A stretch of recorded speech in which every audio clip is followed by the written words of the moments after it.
se unen con las sulfonilurias. Y también otros fármacos están los barbitúricos, imaos, sulfamidas, entre otros. Siguiente. Bueno, mencionando un poco más sobre las causas, que estas pueden ser exógenas o inducidas, por tanto van a ser evitables, y esto es más o menos en un 90%, y otras endógenas o secundarias a una enfermedad de base, y estas se presentan más o menos en un 10%. Ya, entonces, va a haber síntomas, causas en una persona diabética. Por ejemplo, como ya les había mencionado, la dosis excesiva de insulina,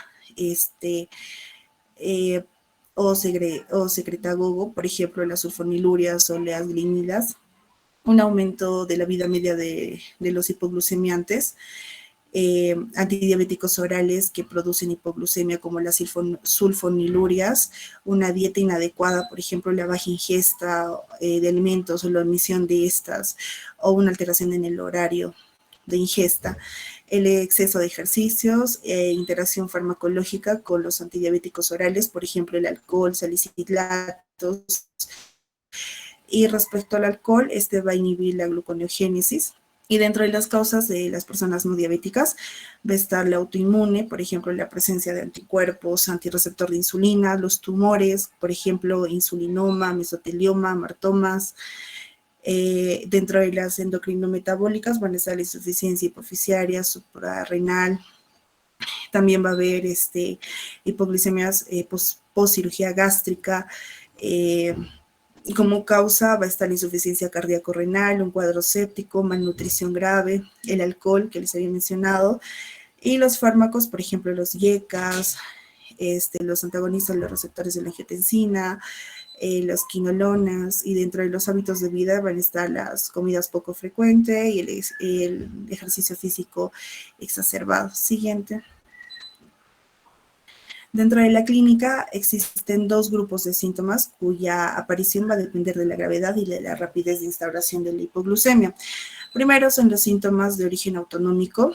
Estos bien por activación adrenérgica, como están las palpitaciones, ansiedad, excitación, palidez y temblor, o bien por activación colinérgica, como sudoración, sensación, hambre y parestesias.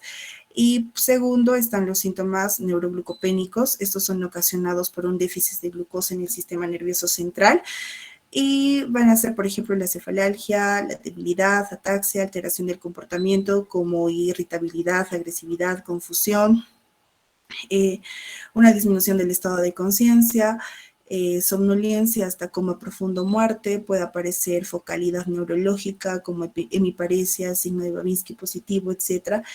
Y también puede aparecer crisis convulsivas. Ahora, los síntomas de alarma autonómicos habitualmente ocurren antes que los neuroglucopénicos, y estos van a permitir al paciente defenderse de la hipoglucemia mediante la ingesta de alimentos.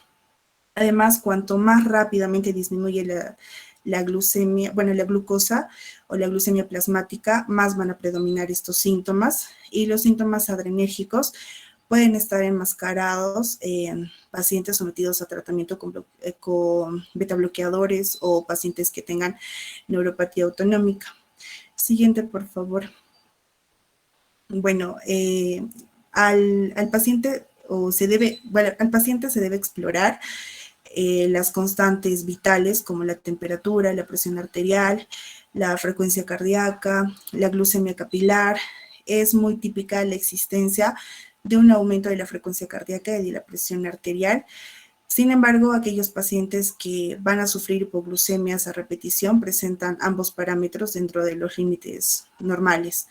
Y luego se debe explorar un aspecto general como la hidratación, la nutrición, el nivel de conciencia, la presencia de temblores, sudoración, palidez, agitación, y posteriormente se debe realizar la auscultación, ¿no?, cardíaca, respiratoria, exploración abdominal y de las extremidades. Y por último, se debe evaluar bien se debe realizar de buena forma una exploración neurológica para ver si hay la existencia de deterioro o alteración del nivel de conciencia. Ahora, dentro de las exploraciones complementarias, es importante el uso de tira reactiva para determinar la glucemia capilar. Es así que se presentan dos situaciones. Ya la primera es que no se va a solicitar analítica si la causa es por error en administración de insulina, exceso de ejercicio, baja ingesta de alimentos o que el paciente no tenga otros riesgos añadidos. Y las situaciones que se solicitará analítica es si se va a sospechar de insuficiencia renal, hepática o cardíaca, o cuando se sospecha la existencia de una alteración orgánica responsable del episodio, ¿no?, de hipoglucemia. Por ejemplo, se va a solicitar hemograma, bioquímica, glucosa, urea, creatinina, sodio, potasio, la función hepática y una tira reactiva de orina, también una radiografía de tórax. Siguiente, por favor.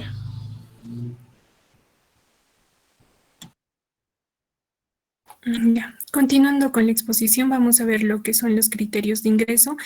Quienes deben de ingresar preferentemente en el área de observación del servicio de urgencias son todos aquellos pacientes con hipoglicemia que se ha demostrado clínicamente y también analíticamente y que tienen que cumplir alguno de los siguientes criterios, como por ejemplo la hipoglicemia con semiología de afección a nivel del sistema nervioso central, como son las alteraciones de comportamiento, la disminución del estado de conciencia y también puede haber ataxia o convulsiones.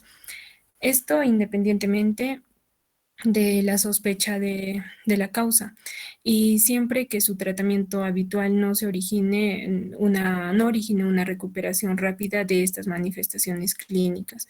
También podemos ver otro criterio como la hipoglicemia inducida por antidiabéticos orales, como los secretagogos, que es las sulfonilurias y las glidinas.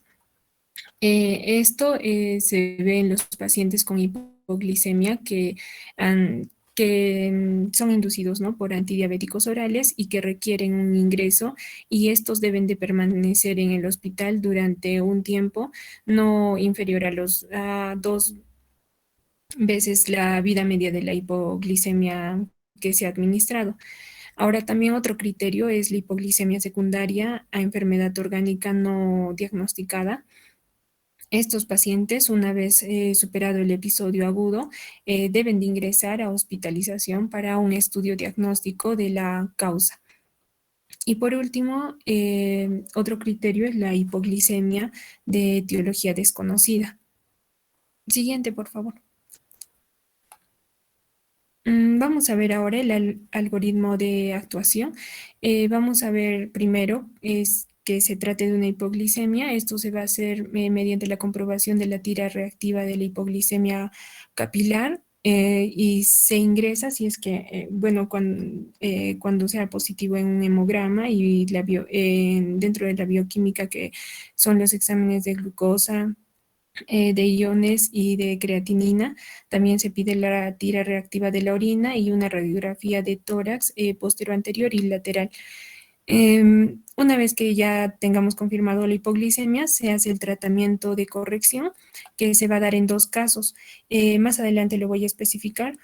Primero vamos a ver cuando el paciente esté consciente y tolere vía oral, en donde se le va a tener que administrar glucosa o sacarosa, que tiene que ser de 15 a 30 gramos.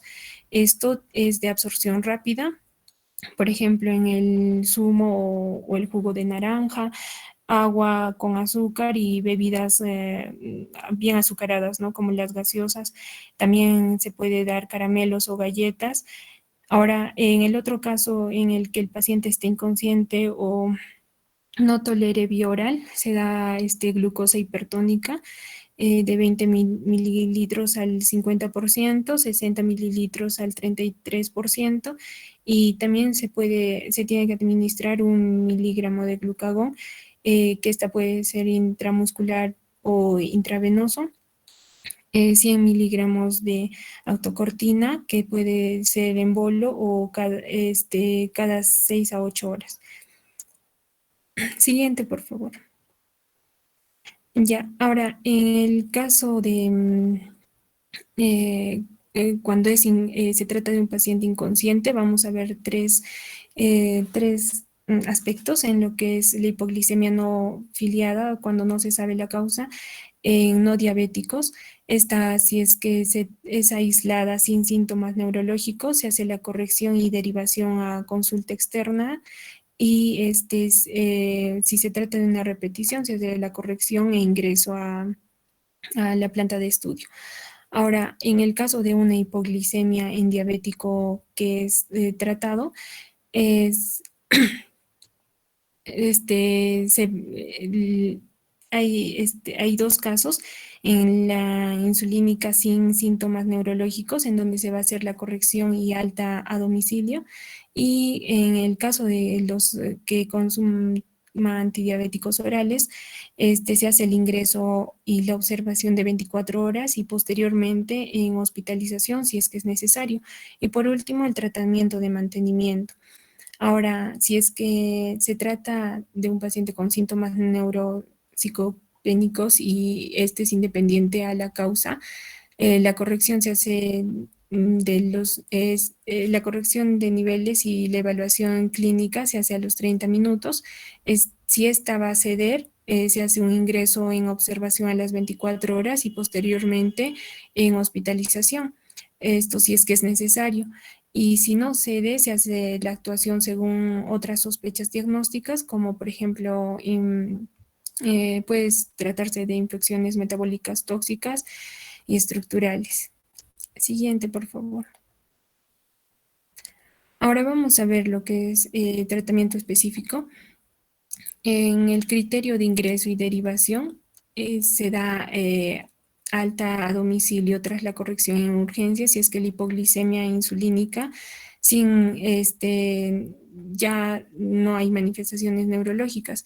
Y en caso de la derivación a medicina interna o endocrinológica, se hace tras la corrección en urgencia si es que la hipoglicemia aislada no filiada sin manifestaciones neurológicas. Y también otro criterio es el ingreso en observación para la corrección y hospitalización si es necesario. Cuando la hipoglicemia con neuroglucopenia independiente de la etiología, si es que esta no cede sintomatológicamente, se hace la corrección de la glicemia y también se tienen que plantear otras posibilidades diagnósticas, ¿no? Como ya les había mencionado, infecciones o que pueden ser metabólicas o tóxicas. Ahora, también otro caso es de la hipoglicemia por antidiabéticos orales, como los secretagogos, y estos se tienen que hospitalizar si es que el tiempo de ingreso que no debe ser mayor al tiempo de vida de estos antidiabéticos orales. Y por último, el ingreso en hospitalización para el estudio tras la corrección de urgencias o de la observación. Y también otro criterio es las glicemias de repetición no filiadas, es decir, que no se sabe la causa o con sospecha de enfermedad orgánica. Siguiente, por favor. Ahora, en el caso de paciente consciente que tolera vía oral, se hace el aporte oral de la glucosa o de la sacarosa, como ya les había dicho, que es de 15 a 30 gramos, que esto tiene que ser de absorción rápida. Por ejemplo, zumo de naranja, agua puede ser con un sobre o 3 cucharaditas de azúcar, bebidas bien azucaradas como las gaseosas, caramelos o galletas, y esto se tiene que repetir a los 10 minutos o si es que no hay una mejoría y también si es que no aparecen los síntomas neurológicos, ¿no? Repetir cada 10 minutos. Posteriormente a esto, se hace el aporte de hidratos de carbono de absorción lenta en las siguientes 24 horas para prevenir las recaídas. Dentro de los hidratos de carbono, como podemos ver aquí en la tablita, puede ser pueden ser 2 piezas de fruta o 6 galletas, también 2 vasos de leche o 40 gramos de pan. Estas medidas no son efectivas en los pacientes diabéticos que son tratados con inhibidores de absorción intestinal o también en pacientes en los que, la glucosa por vía oral mm, o también en aquellos pacientes que recurren a glucosa por vía oral en comprimidos o en ampollas bebibles. Ahora, siguiente, por favor. En los pacientes inconscientes o que tienen intolerancia oral, se hace el siguiente tratamiento que tiene que ser escalonado hasta poder conseguir la respuesta clínica. Primero iniciamos con 20 mililitros de glucosa hipertónica, esto al 50%, o también puede ser 60 mililitros de glucosa hipertónica al 33% vía intravenosa. Esta se puede repetir hasta en 3 ocasiones si es que no se consigue el efecto deseado. Y siguiente, se puede también administrar 1 miligramo de glucagón, que esta puede ser intramuscular o intravenoso. Esto porque el glucagón va a estar indicado en medio extrahospitalario y también hay que saber que es ineficaz en aquellos pacientes que han ingerido alcohol y que han realizado ayunos prolongados o que también presenten hipoglicemias de repetición. En aquellos pacientes va a tener una dudosa eficacia en hipoglicemias por antidiabéticos orales y también la dosis se puede repetir de 10 a 20 minutos si es que no es efectivo. Entonces, si es que el segundo paso no funciona, se pasa al tercero, que es dar 100 miligramos de hidrocortisona, esto que vienen en ampollas de 100 miligramos, y se da en bolo o también se puede dar cada 6 a 8 horas. Siguiente, por favor. Ahora, el tratamiento de mantenimiento en el área de observación, se va a requerir en pacientes que tengan hipoglicemia persistente pese al tratamiento, también aquellos que tienen intolerancia oral, en aquellos donde la causa es duradera de la hipoglicemia, esto por los antidiabéticos orales, y también aquellos que presenten sintomatología de afección del sistema nervioso central. Y por último, en aquellos que tienen requerimiento en urgencias de glucosa endovenosa. Y en cuanto a la perfusión de suero glucosado al 10% a 21 mililitros por hora, se suspende si la glicemia es mayor a 20 miligramos por decilitro y si la glicemia es menor a 60 miligramos por decilitro, se administra el tratamiento de hipoglicemia oral o endovenosa según el estado del paciente. Siguiente, por favor. Ya. Para esto es importante recordar que en la monoterapia el fármaco de elección es la metformina y que en caso de contraindicaciones, como por ejemplo la intolerancia digestiva o en una insuficiencia renal o que el paciente sea frágil, se utilizan los inhibidores de la DDP4, que son la sitagliptina, la vildagliptina, la saxagliptina, linagliptina y la alogliptina. Y también los inhibidores del cotransportador de sodio glucosa, que es la SGLT2, como la más importante, ¿no? La empaglifosina, la dapaglifosina y la sacaglifosina, y que en los pacientes frágiles son de indicación los inhibidores de la DDP4.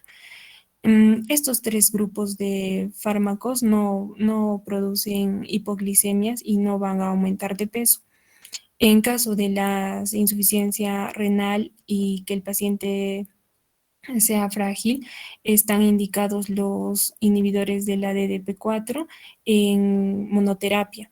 Y terapia doble se utiliza la metformina más los inhibidores de la DDP4 o también se puede usar la metformina y los inhibidores de la SGLT2.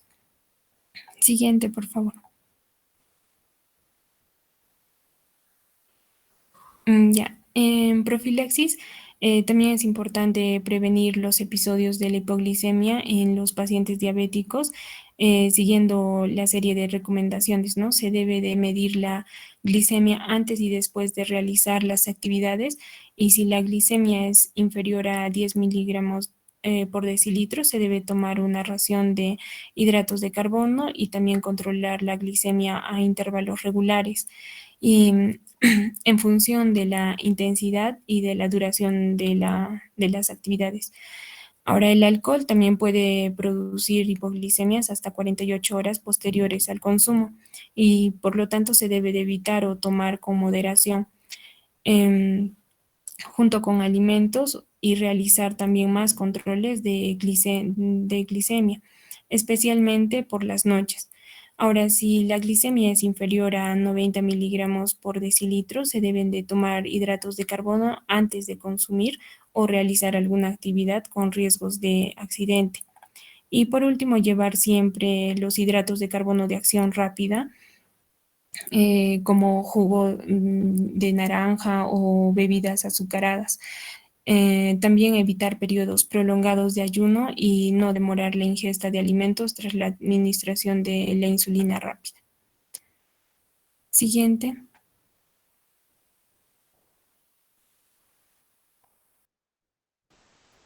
Continuando, vamos a hablar un poco de la parte de cetoacidosis diabética.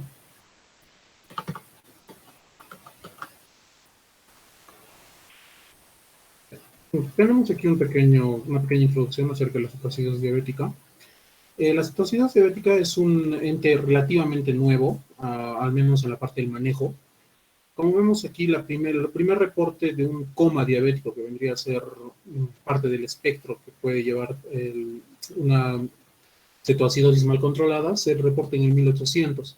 Posteriormente, recién en el 1857, se identifica la acetona en la orina de los pacientes. Este compuesto va a ser importante porque vamos a ver que actualmente también se utiliza, pero de manera mucho más metódica. En 1870 y 1880 se describe la respiración de Kussmaul, que es esta respiración que tenemos aquí, que vamos a apreciar, que es una respiración que se le conoce como hambre de aire. Son respiraciones, como vemos aquí, que son rápidas, profundas, ocasionadas principalmente por la necesidad del cuerpo de eliminar el CO2 en respuesta a la acidosis que se genera, es decir, la parte compensatoria. Esta respiración de Kussmaul se puede dar en varias cosas, pero sobre todo en la cetoacidosis diabética.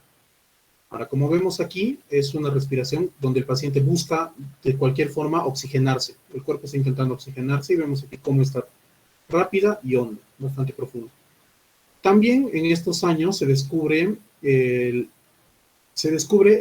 acetoacetato y la beta-hidroxibutirato.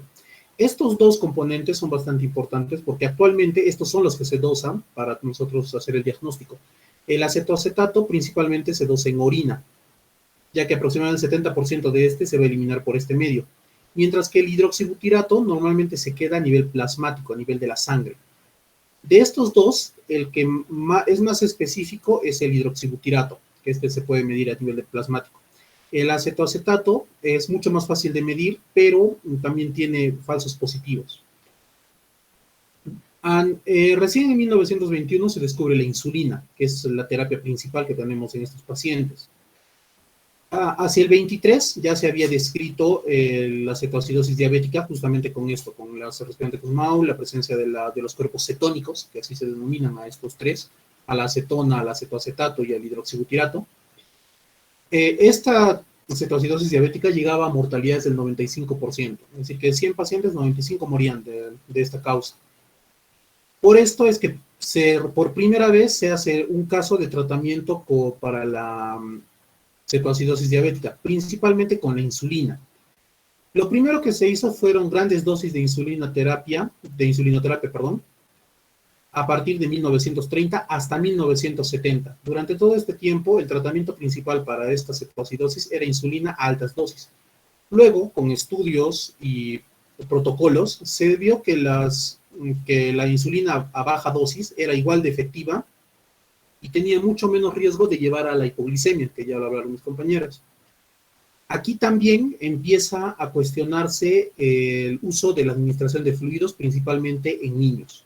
¿Por qué? Porque hasta este momento lo único que se hacía era darles insulina. Aquí ya se ve que hay una depresión, que el paciente se deshidrata y sobre todo en niños, que es más notorio, se comienza a dar esta reposición de fluidos. En base a todo esto, en 2001, aproximadamente a inicios de 2001 y en el 2009, comienzan a publicarse las guías. La primera guía de la ADA, que es de la Asociación Americana de Diabetes, y del Reino Unido, que son las dos más grandes que tenemos actualmente, por así decirlo, la europea y la norteamericana. Gracias a estas publicaciones de la ADA y del Reino Unido, lo que ocasionan es que se protocoliza el uso de la administración de fluidos y el uso de la insulina como la base fundamental del tratamiento.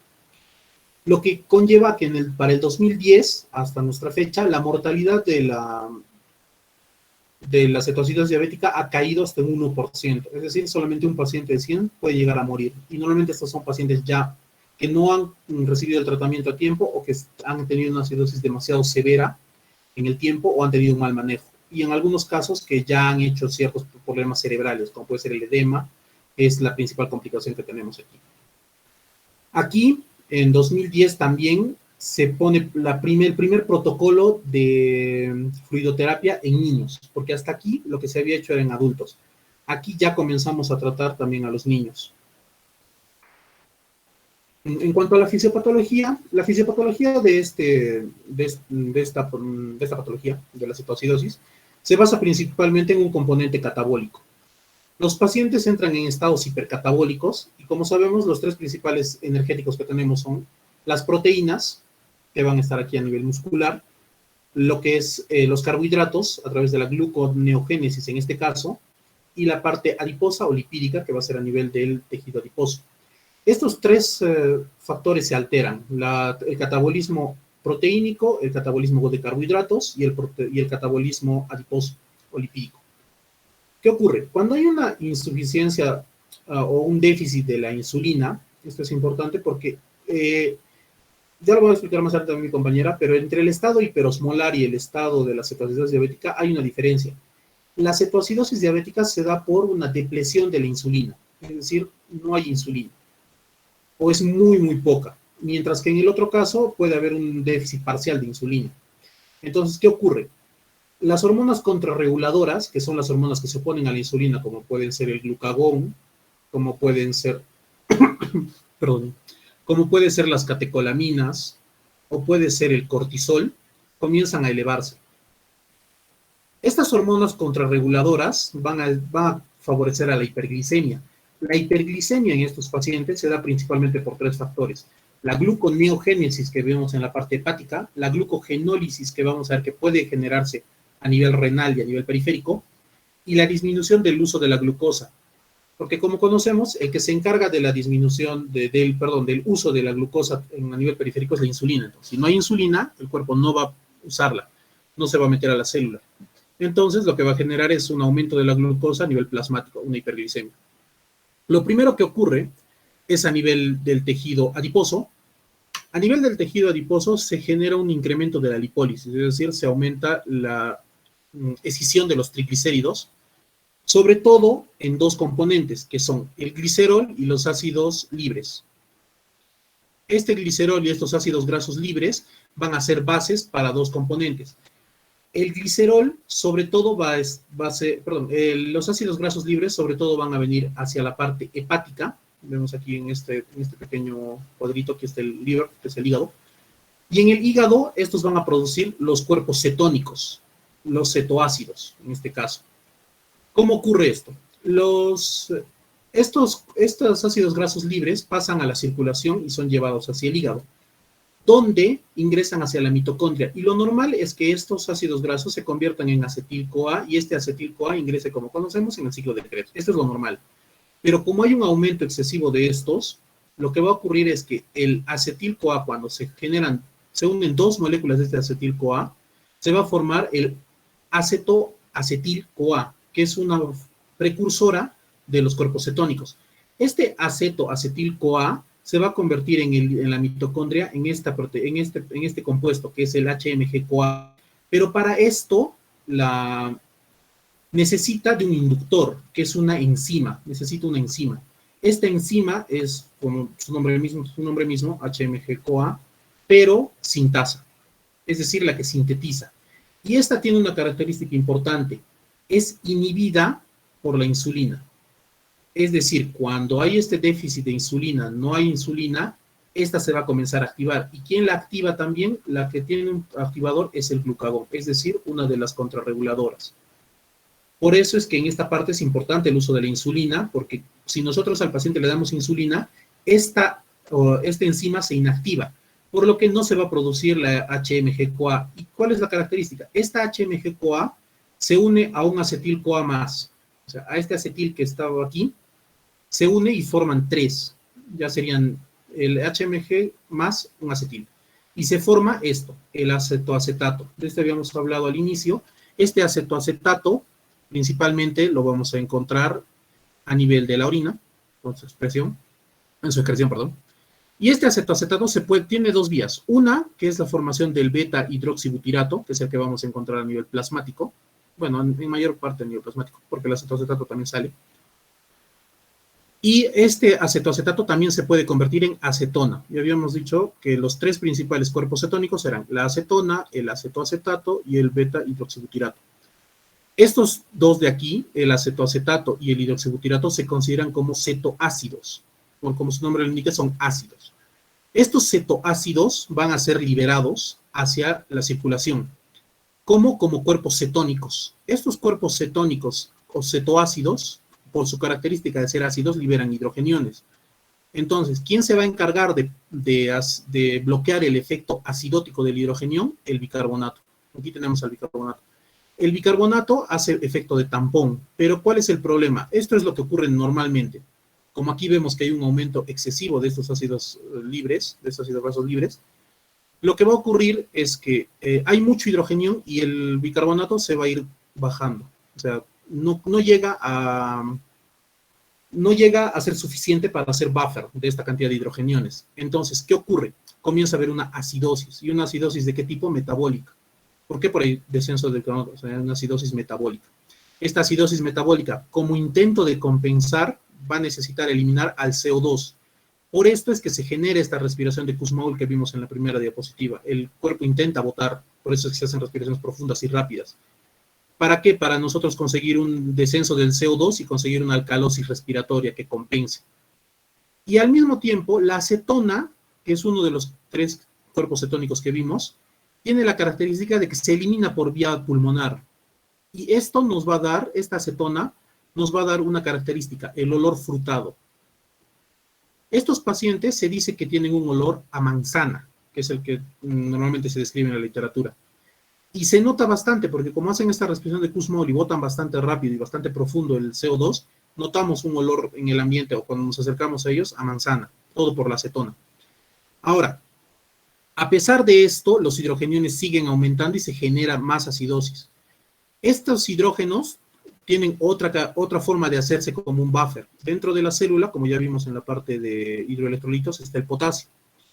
Cuando hay un exceso de hidrogeniones, ¿quién va a intentar hacer un buffer? El potasio. El potasio sale con un sistema de transporte, y mete hidrógeno a la célula. Entonces, sale potasio y esto que nos va a producir un aumento de potasio en sangre, una hipercalemia. Ahora, no es suficiente y siguen habiendo hidrogeniones combinados en el plasma, es decir, la acidosis se continúa y se exacerba. ¿Qué va a ocurrir? Una severa acidosis, una severa deshidratación. Ya vamos a ver por qué la deshidratación.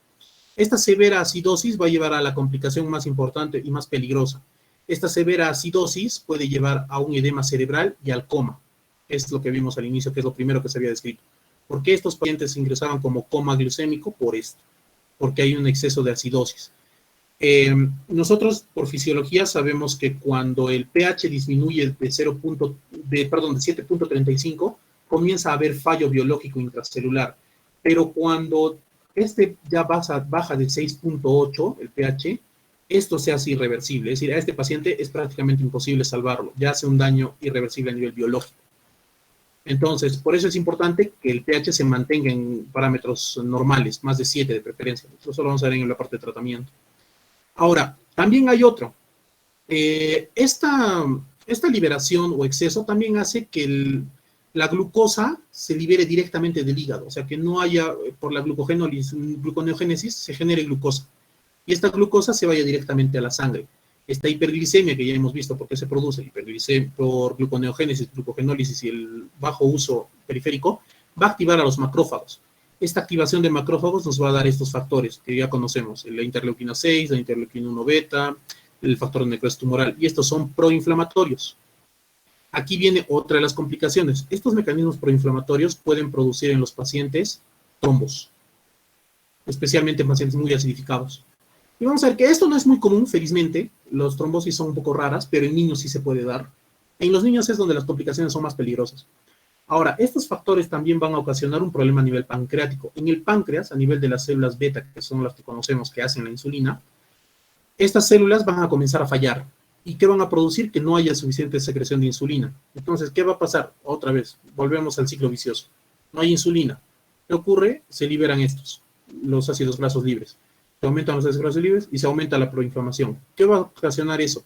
Que se reduzca el óxido nítrico. Y el óxido nítrico, como sabemos, es un estabilizador endotelial.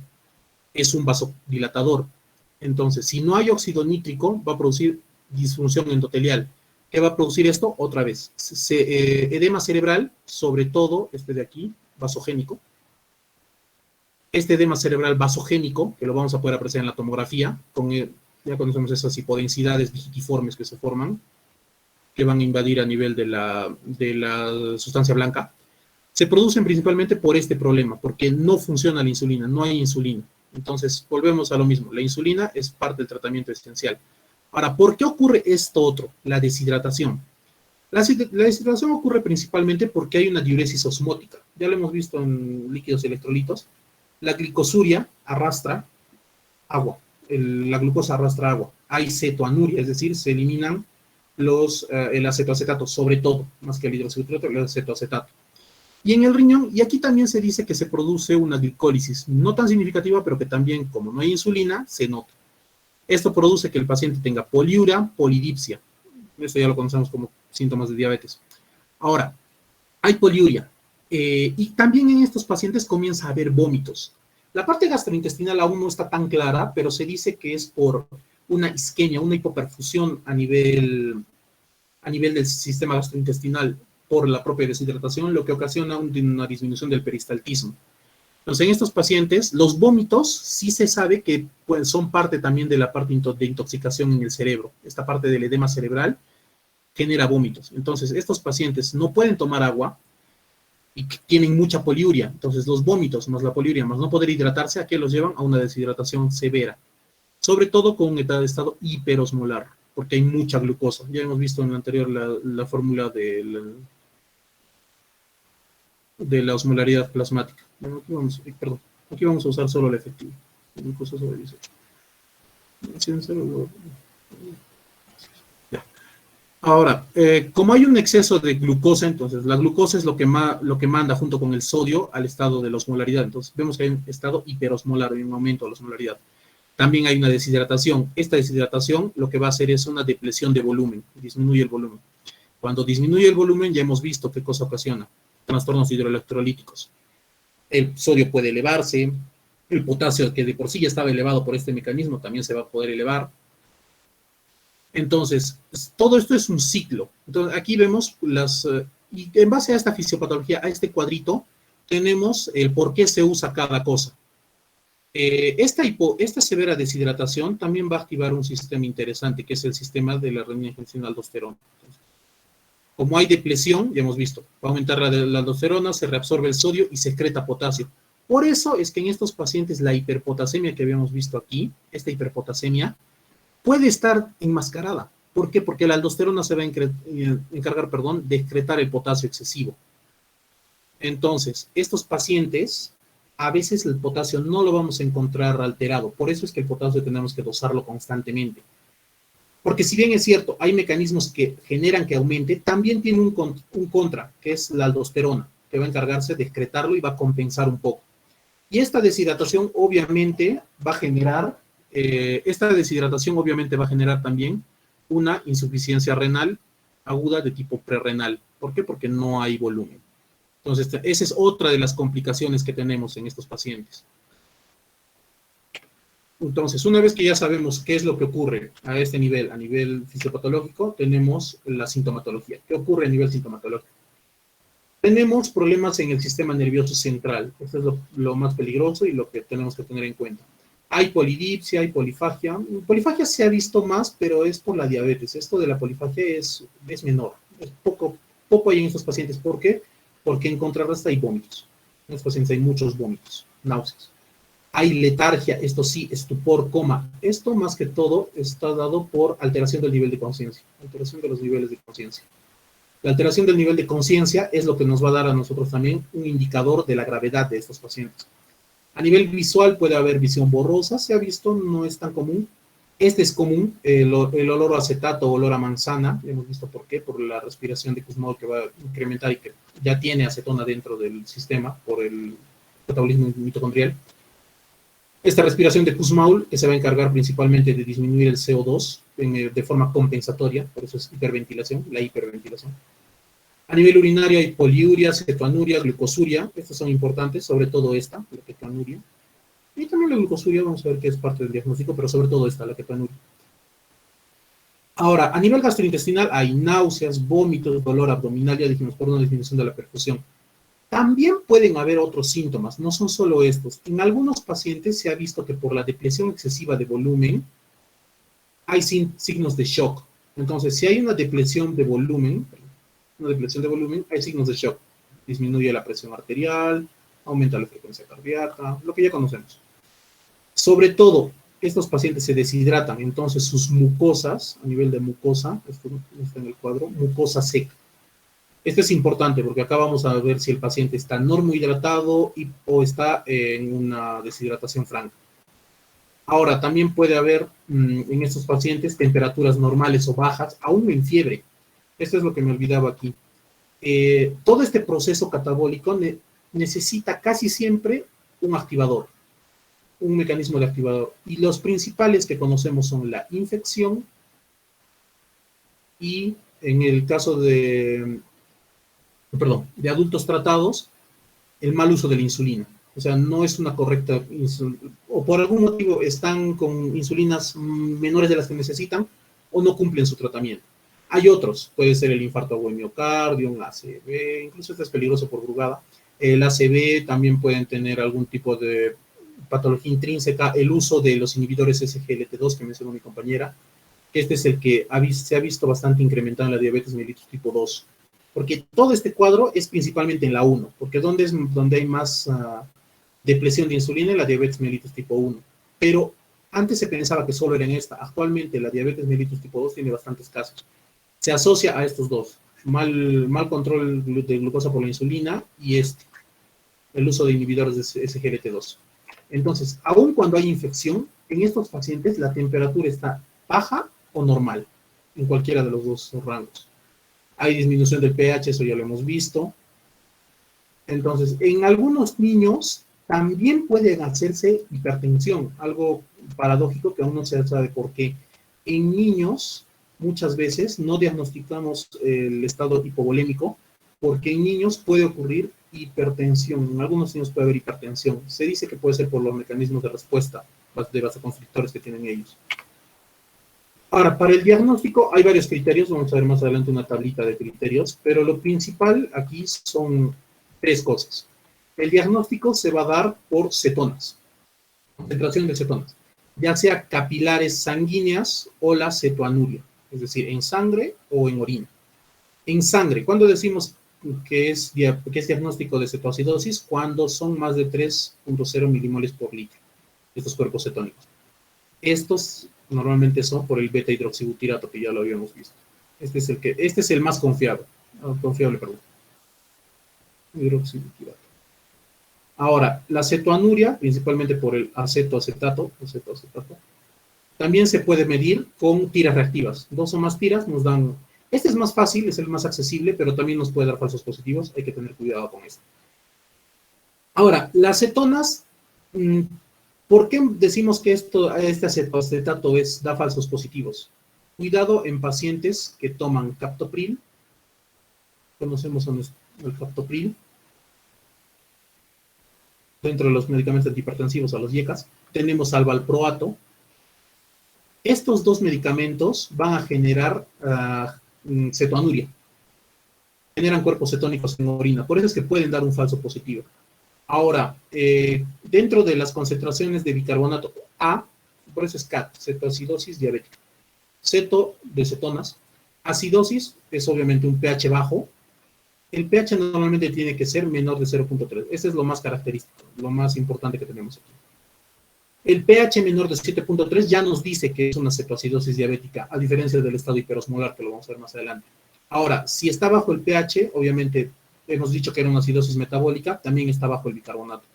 Entonces, el bicarbonato menor de 15 también es diagnóstico de estos pacientes. Ahora, la D es de diabetes, es decir, la glucosa. Glucosa mayor de 11 milimoles o mayor de 200 miligramos por decilitro. O también puede ser en pacientes que se sabe que tienen diabetes mellitus, porque puede ser que este paciente esté entrando con 190, 195, pero sabemos que tiene historia de diabetes mellitus. ¿Qué pasa con en algunos pacientes hay un tipo de cetoacidosis que se conoce como la DK, bueno, de cetoacidosis diabética en español, euglicémica o euglicémica. Esta euglicémica o de euglicemias se caracteriza principalmente porque tiene la glucosa normal, y esta se da por 3 motivos. Inhibidores de SGLT2, que es lo que habíamos mencionado, porque estos controlan la glucosa, obviamente. El embarazo, en las pacientes en embarazo también, porque su propio mecanismo del control del embarazo también les aumenta la glucosa. También en tratamiento disminuido por insulina, en tratamientos bajos de insulina.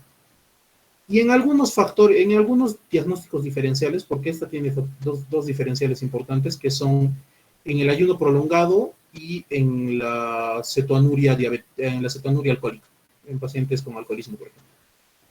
Estos son los 3 principales que nos dan todas las guías. Vamos a ver ahorita varios criterios diagnósticos. Pero la ADA también nos da una. Hay que hacer brecha aniónica. La brecha aniónica es más que todo la diferencia entre cationes menos los aniones. Es lo positivo y lo negativo. Sodio más potasio menos la concentración de cloro más bicarbonato. ¿Por qué tiene brecha aniónica alta? Por lógica, esto baja. Y baja mucho. Entonces, si ponemos los valores que pongamos, esto siempre va a salir alto. Porque el que le resta siempre está disminuido. Entonces, estos pacientes tienen una cetoacidosis diabética, cetona, acidosis, diabetes con brechas aniónicas elevadas. Los criterios diagnósticos tenemos los de la ADA, tenemos los de la británica, tenemos los de la sociedad pediátrica incluso. Dentro de los más completos tenemos los de la ADA, que son los de los norteamericanos. Estos de la ADA nos van a dividir en severidad, en leve, moderado y severo. Vemos que la glucosa no tiene nada que ver con la severidad. La glucosa siempre va a ser más de 250. 250. Siempre. Incluso en algunos textos, que como hemos visto anteriormente, dicen más de 200. Más de 250. Entonces, una hiperglicemia, básicamente. El pH, esto sí nos importa. El pH de 7.25 a 7.30 decimos que es leve. De 7.24 a 7.0 decimos que es moderado. Y este es el peligroso, 7.0 severo. Menos de 7.0 ya habíamos dicho. Menos de 6.9, estos pacientes ya es difícil recuperarlos. Esto es imposible porque el daño ya se ha hecho. El bicarbonato, obviamente que acompaña al estado de acidemia, entre 15 y 18 leve, entre 10 y 15 moderado, y el severo, que este es el peligroso, menos de 10 de bicarbonato. Los cuerpos cetónicos, positivos todos, este se llama el test del intercruciato. El beta hidroxibutirato, que también se mide en sangre, hemos dicho en sangre, mayor de 3 en los 3, no tiene ninguna alteración. El anión GAP sí se dice que en leves es un poquito más bajo, es mayor de 10, y en los otros dos, en moderado y severo, ya es mayor de 12. ¿Por qué? Sobre todo por esto, por las concentraciones de bicarbonato.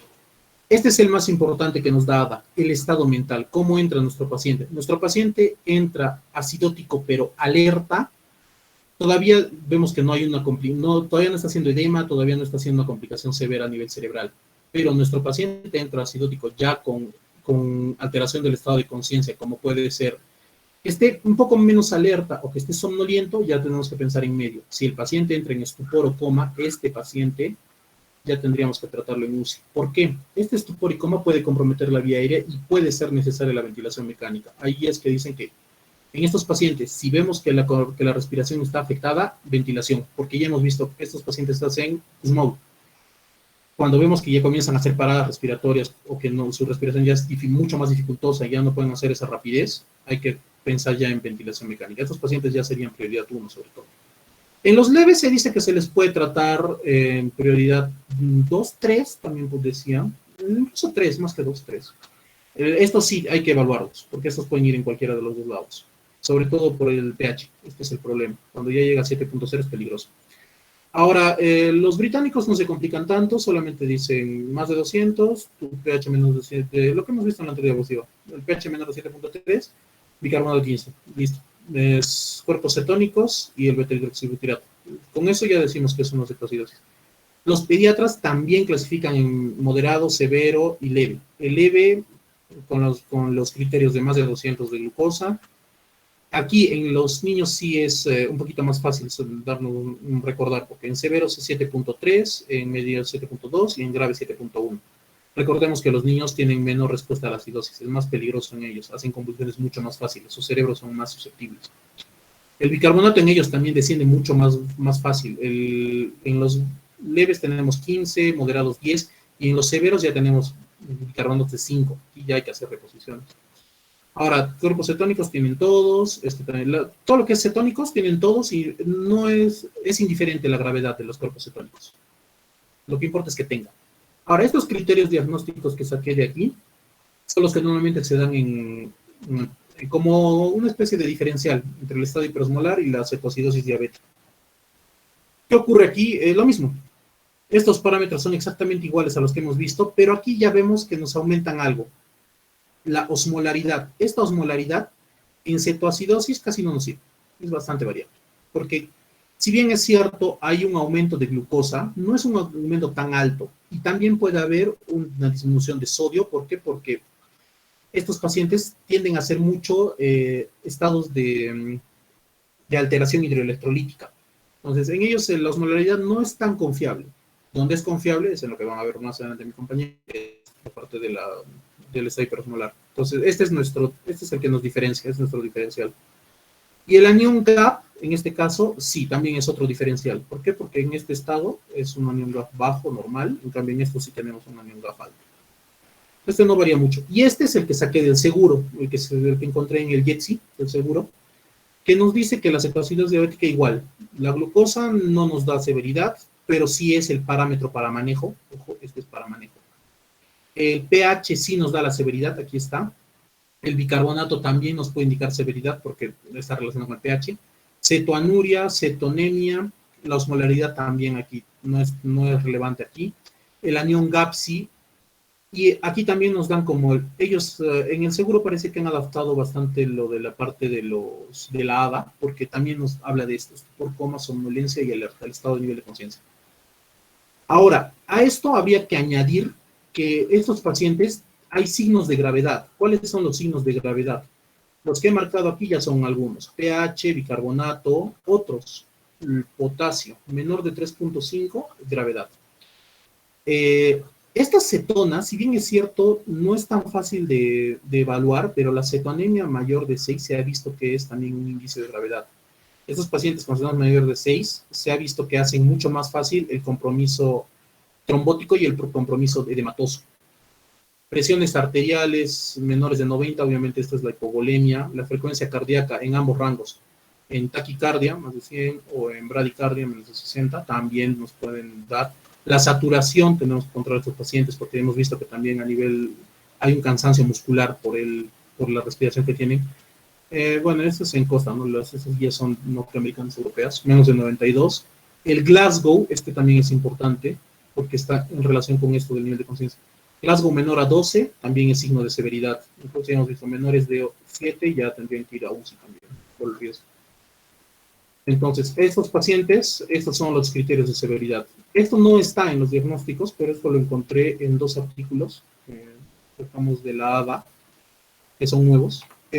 Ahora, en diagnósticos diferenciales, es una tabla más o menos larga, pero los que nos importan son estos. Por ayuno, la cetoacidosis alcohólica y nuestros estados hiperosmolares, que son los más comunes. También está la rabdomiolisis, todos estos, pero los principales son estos.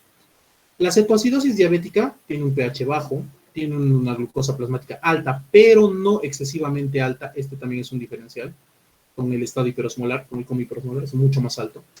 La glucosuria es alta, es alta. Los cuerpos cetónicos, esto es lo más importante, los cuerpos cetónicos, esto es lo que vemos que ningún otro está tan elevado, tal vez en las intoxicaciones por alcohol isopropílico.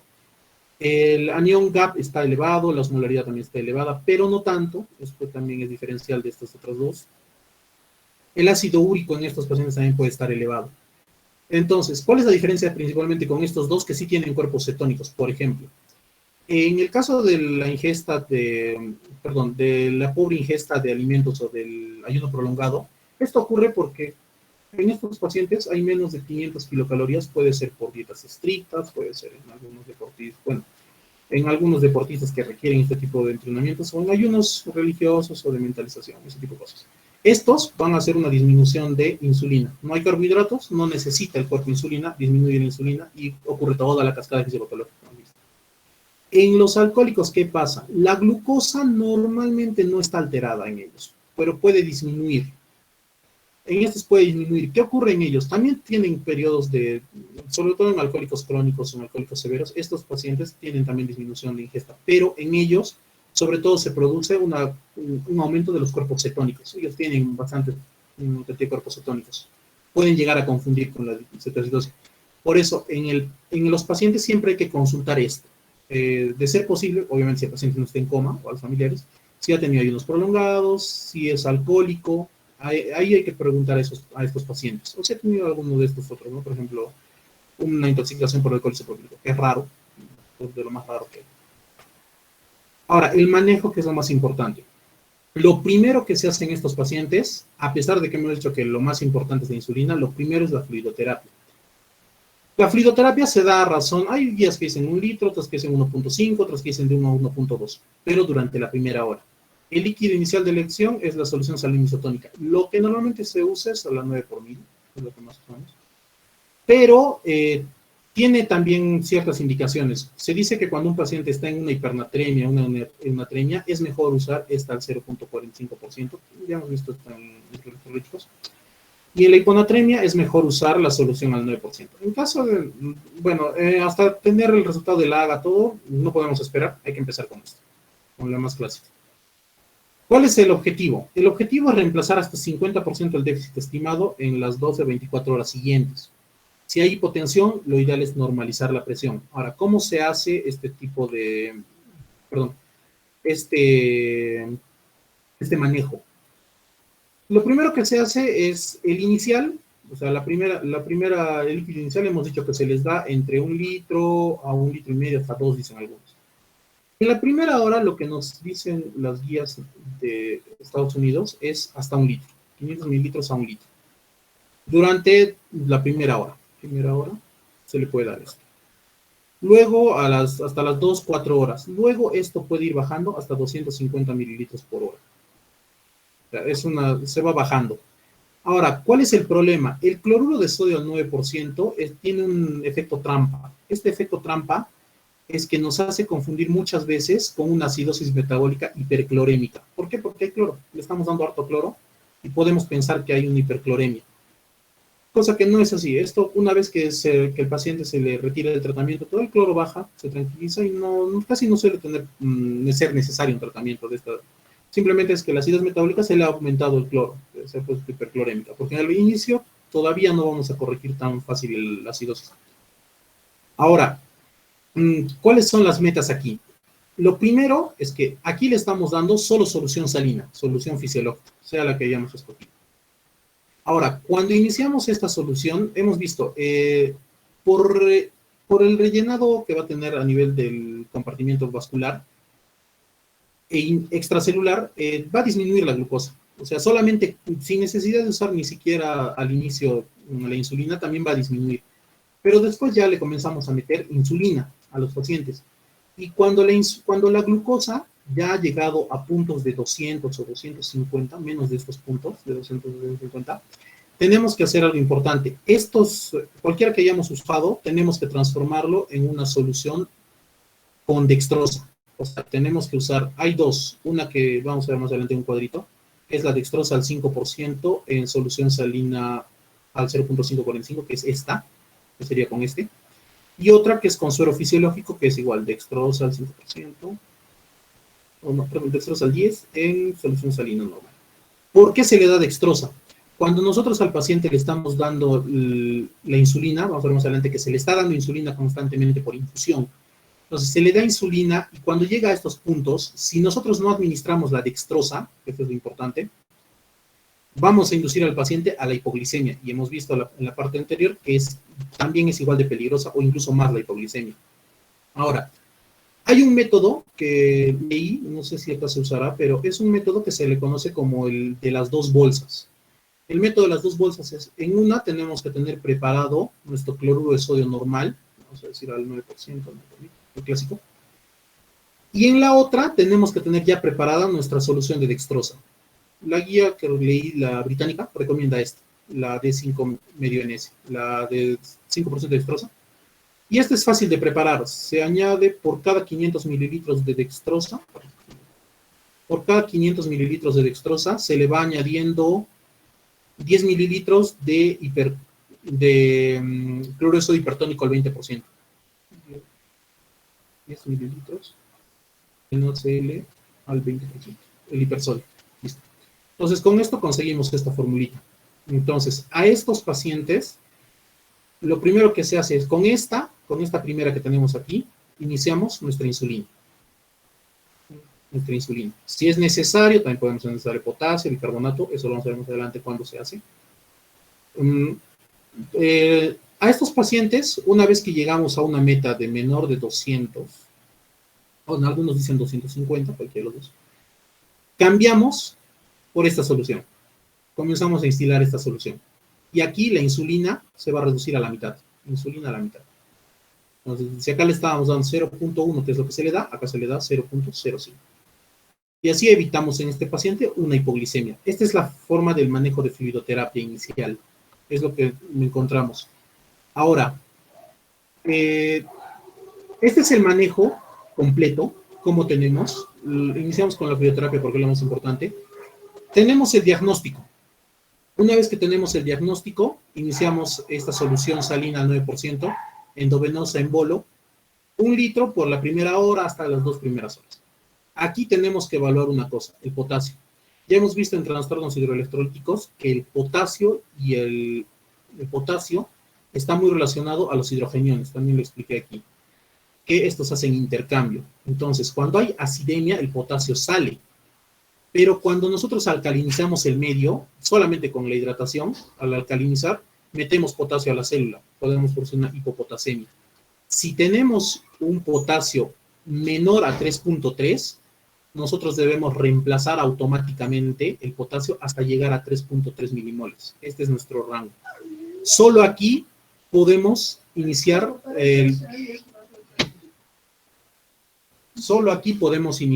el manejo con insulina. Si el potasio está en menos de 3.3, no podemos iniciar la insulina. ¿Por qué? Ya hemos visto, la insulina también mete potasio a la célula. Entonces, eso va a ocasionar que el paciente caiga en una hipopotasemia, y eso es peligroso, o un hipocalemia. En estos pacientes, si decimos que ya tenemos este reemplazo, ¿cómo se hace el reemplazo de potasio? Aquí tenemos según las vías. En adultos, si el potasio está más de 5.5, no se necesita nada. Es más, no debemos aplicar nada porque el riesgo es de hacer hipercalemia, arritmia, y ya hemos visto que eso es peligroso porque produce al paro. Ahora, potasios de 4 a 5, se le agrega 20 milimoles por litro a nuestra solución, obviamente, lo que ya le estamos metiendo. En el fluido de reemplazo, nada más. De 3 a 4 se le duplica 40 milimoles o 40 milicoherentes, que es lo mismo. Si el potasio está menor de 3, ahí comenzamos a hacer ya nuestros retitos. 10 a 20 milimoles por hora siempre que el potasio se mantenga mayor a 3. Ahora, no se mantiene mayor a 3 y sigue bajando, le tenemos que aumentar hasta 40 en el fluido de reemplazo. En niños es bastante parecido, pero solamente que en ellos, desde el 3.5 a 5 ya metemos 40, ya no esperamos en esta reducción de la mitad. Y en menos de 30.5 tenemos que hacer nuestro reto, sí o sí. Ahora, tenemos nuestro potasio normal, o sea, ya hemos llevado al potasio a la normalidad, o por lo menos más de 3.3, que es lo que nos piden. Empezamos la insulina, de preferencia se utiliza la insulina rápida, que se conoce como regular o cristalina, que se utiliza 0.1 unidades por kilogramo por hora. Ahora, si la glucosa basal disminuye en 10% durante la primera hora, seguimos dándole tranquilos nuestra insulinita 0.1. Ahora, aquí es donde decíamos, si la glucosa baja de 200 o 250, cambiamos por esta dextrosa a esta que hemos visto aquí, la D5, a un rango de 150 a 250 mililitros por hora. Ahora, la otra forma también es, en estos pacientes, por ejemplo, tenemos que cuidar mucho lo del potasio, ¿no? Hemos dicho que esto del potasio, con esta regla, con esta reglita que tenemos acá, tenemos que darle de 20 a 40. Aquí la guía también dice 20 a 30, más o menos es lo mismo. Este potasio es cuando el potasio está más de 3.3, pero menos de 5. Entonces aquí hemos agregado solamente a la solución salina, al 0.45, le hemos agregado cloruro de potasio en infusión y pasamos a 250 a 500 ml. Aquí también. Entonces nuestra meta es esta, disminuir la glucosa de 200 a 250 y aquí recién hacemos el cambio a nuestra solución dextrosada o glicosada. Ahora, llegamos a esto y lo que dijimos, la insulina tiene que pasar al 50%. Es decir, le estábamos dando 0.1, ahora le damos 0.05 unidades internacionales por kilogramo por hora, siempre en infusión.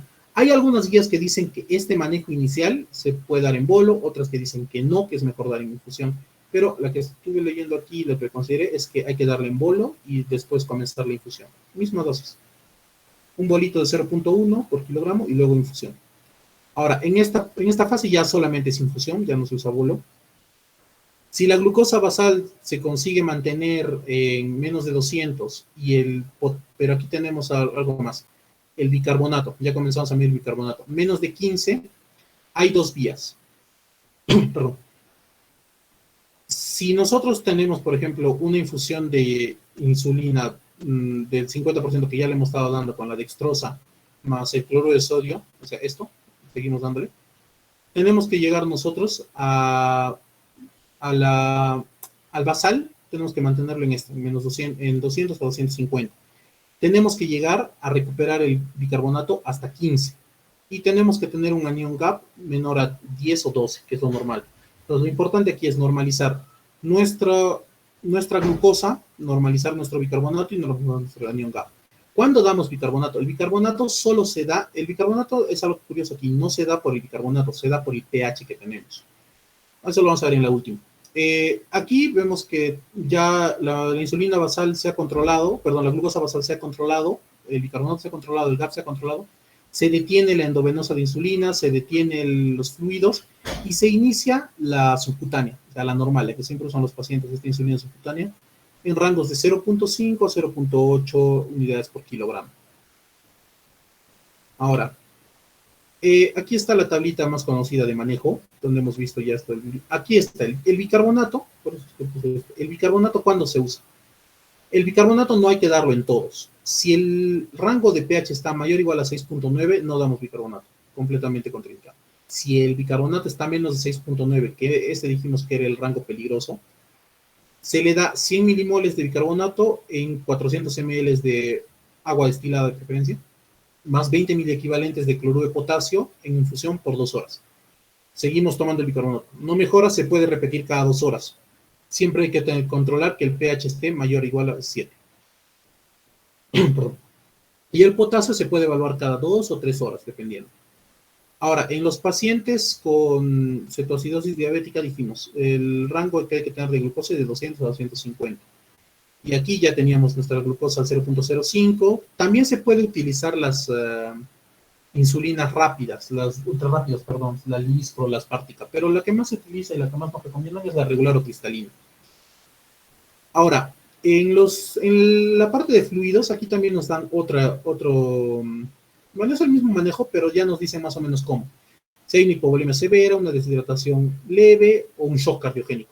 Si hay un shock cardiogénico, este paciente obviamente ya está en UCI, monitorización hemodinámica y vasopresores. Este paciente ya escapa un poco del manejo normal. Las hipovolemias severas sí hay que darle el cloruro de sodio, como hemos mencionado, a litro por hora. En las hidrataciones leves, también podemos dar, como hemos dicho al inicio, menos cantidad de líquidos, porque tampoco la idea es sobrehidratarlo. A estos pacientes hay que evaluar el sodio sobre todo. Sodios altos o normales, hemos dicho hay que usar la 0.5 a 250-500. Sodios altos, hipernatremias, usamos este 0.9 a la misma dosis, 250 a 250 mililitros por hora. Ahora, en estos pacientes ya hemos dicho, la dextrosa se aumenta cuando se llegan a rangos de 200 a 250 en cetocidosis, hiperosmolar cambio. Ahora, potasio, ¿cuándo se da? Potasio se da sobre todo en retos cuando tenemos esto, menos de 3.3. Mayor de 5.2 no se da, prohibido. Ahora, en este rango se da esto 20 a 30 miliequivalentes o 20 a 40 miliequivalentes, dependiendo también de la guía que se use. ¿Qué complicaciones tenemos? La injuria cerebral, ya hemos visto, principalmente en niños, trombosis cerebral, hemorragia cerebral, infarto cerebral, el síndrome de encefalopatía reversible posterior. También sobre todo se da en pacientes con riesgos, con factor de riesgo. ¿Quiénes son estos? Pacientes con injuria renal, pacientes con pHs muy bajos, por eso es que el pH siempre hay que tenerlo en rango. En pacientes que tienen sodios muy bajos, que tienen potasios muy altos. La injuria renal, felizmente este es poco, y más se da en niños, es menos de 1%. Este sí es peligroso porque la injuria renal aguda se da en más de la mitad de los niños y en el 50% de los adultos. Lo más normal es que se dé un stage 1 prerrenal, que vendría a ser por la depresión de volumen que hemos visto al inicio. Pero estos estados 2 y 3 también ocurren cuando, perdón, cuando el paciente ya está haciendo lesión tubular renal. En estos pacientes es peligroso esto, hacen lesión tubular renal. Es raro los episodios de fallas renales severas. Normalmente estas fallas renales agudas, como la mayoría es prerrenal, para buena suerte, se recupera el volumen y el paciente, su injuria renal no progresa. A estos pacientes también, cuando la acidemia es muy alta en niños, hay una frecuencia cardíaca muy alta también en niños, correcciones muy altas del sodio, muy rápidas del sodio, también pueden generar esta injuria, sobre todo en niños. Edades mucho más avanzadas, más de 65, 70 años, glucosas elevadas, sobre todo en adultos, concentraciones de proteínas bajas en adultos, por ejemplo, perdón, cuando el hígado ya comienza a fallar también, o cuando el riñón comienza a botar muchas proteínas por la albuminuria, aquí también es peligroso porque hay una injuria renal. Este de los vasos, en adultos casi no se ha visto, se ve sobre todo en niños, porque esto está asociado al catéter venoso central. En niños muchas veces se tiene que usar catéter venoso central por la falta de permeabilidad. De por sí es difícil acceso a un niño por vía periférica. Con una severa deshidratación es casi imposible, así que se mete catéter venoso. Y normalmente esto se asocia a los estados hipercoagulativos que hemos visto por la activación de los macrófagos. Otros pueden ser los edemas intersticiales pulmonares, los edemas sintomáticos, los sintomáticos y no sintomáticos, la elevación de enzimas pancreáticas, la pancreatitis. Sobre todo las enzimas pancreáticas se elevan en la mayoría, en un tercio de niños, hasta un cuarto de adultos. Pero felizmente esto normalmente no llega a la pancreatitis y se resuelve solo, una vez que hemos completado el tratamiento. Factores de riesgo, la acidemia es la que más importa aquí, el problema de la lesión renal, perdón. La hipofosfatemia también en algunos pacientes se ha visto que es factor de riesgo. Otra complicación peligrosa, sobre todo en niños, vemos que las complicaciones mayormente son en niños. Las prolongaciones del QT pueden dar síndrome de Brugada, pueden dar QT elevado, estos pacientes pueden llegar a hacer incluso arritmias hasta malignas, incluso pueden ser fibrilación ventricular. Se da sobre todo por el anión GAF alto, por la hipocalemia, la hipofosfatemia y la hipercalemia, sobre todo esto. Ahora, también puede haber disfunciones diastólicas, también en niños, también relacionado principalmente por una respuesta inflamatoria con la acidosis, la cardiomiopatía también inflamatoria, rhabdomiolisis, la hipofosfatemia sintomática que ocurre en más del 90% de adultos, pero se corrige solo, casi no le damos importancia. Esta hipofosfatemia severa que sí necesita en algunos casos un manejo con fosfatos, aunque las guías dicen que No se ha visto mucha mejora en estos pacientes, simplemente con el manejo tradicional que ya hemos visto mejoran. En algunos pacientes sí ocurre esto, la necrosis intestinal y el sangrado gastrointestinal. En estos pacientes sí hay que tener cuidado. Estos pacientes pueden hacer, sobre todo en niños, hemorragias digestivas. Hay que estar atentos porque hemos dicho, hay una hipoperfusión y hay una necrosis intestinal. También puede haber una necrosis a nivel de los tejidos y producir tanto la propia necrosis como el propio sangrado por ruptura. También hay otro que no es muy común, pero que es interesante mencionarlo, que es la mucormicosis pulmonar o la rinocerebral. Estas son mortales. En pacientes con malos controles crónicos que presentan acidosis, va a haber una disminución de la unión al hierro hacia la resina de transferencia, que es un factor protector, y crecen hongos. Estos hongos llegan al pulmón o al cerebro, y este sí es mortal. Felizmente es menos del 1%, se han visto muy pocos casos, y sobre todo es en adultos con malos controles crónicos de la glucosa y que hacen acidosis en un momento dado.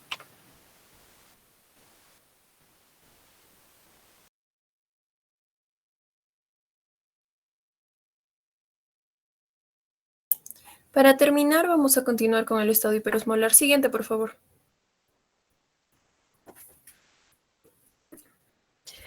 Y bueno, el estado hiperosmolar, las causas, bueno, son la deficiencia de insulina, ya sea absoluta o relativa, como lo explicó mi compañero, el aumento de las hormonas contrarreguladoras.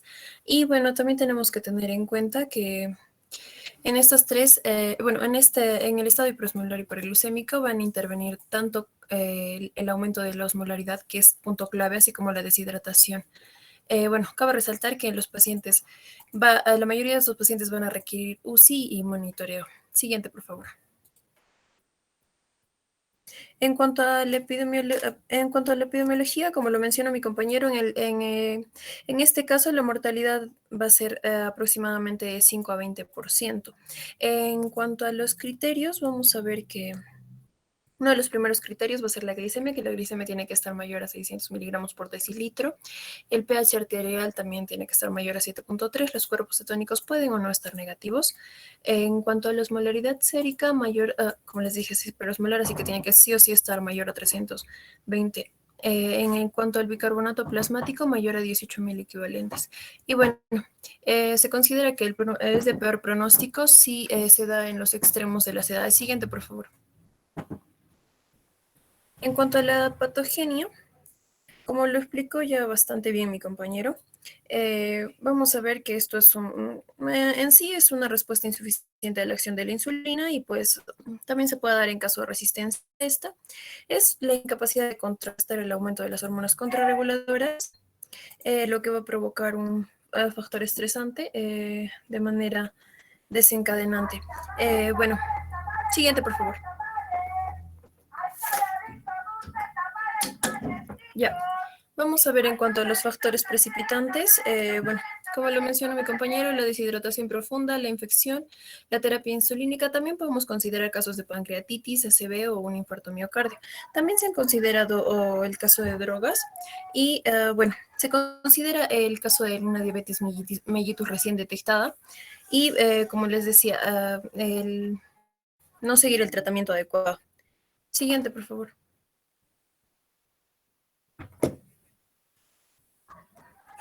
Ya, en cuanto al diagnóstico, bueno, lo principal para el diagnóstico que vamos a ver es la historia del examen, bueno, la historia clínica y el examen físico del paciente. Luego, cabe resaltar que este cuadro clínico va a ser en días y semanas. En cuanto a la clínica, vamos a ver poliuria, polidipsia, también va a haber vómitos, deshidratación, debilidad y alteración del estado mental, que lo mencionó mi compañero que es bastante importante y que sí se toma en cuenta en las guías aquí. Bueno. En cuanto al examen, en cuanto a las manifestaciones, también cabe resaltar que, bueno, hay que ver que de acuerdo a el paciente si está en estupor o si está en coma o si está en un estado de coma hiperosmolar, todo de acuerdo al nivel de conciencia que vamos a evaluar. En cuanto al examen físico, lo principal es el estado mental, ya sea alerta coma, como les decía, y bueno, los criterios diagnósticos que les mencioné. Bueno, siguiente, por favor.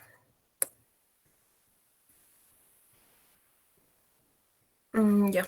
En cuanto al laboratorio, lo principal que vamos a ver aquí es que aparte de la hiperglucemia grave, vamos a ver una hiperosmolaridad plasmática.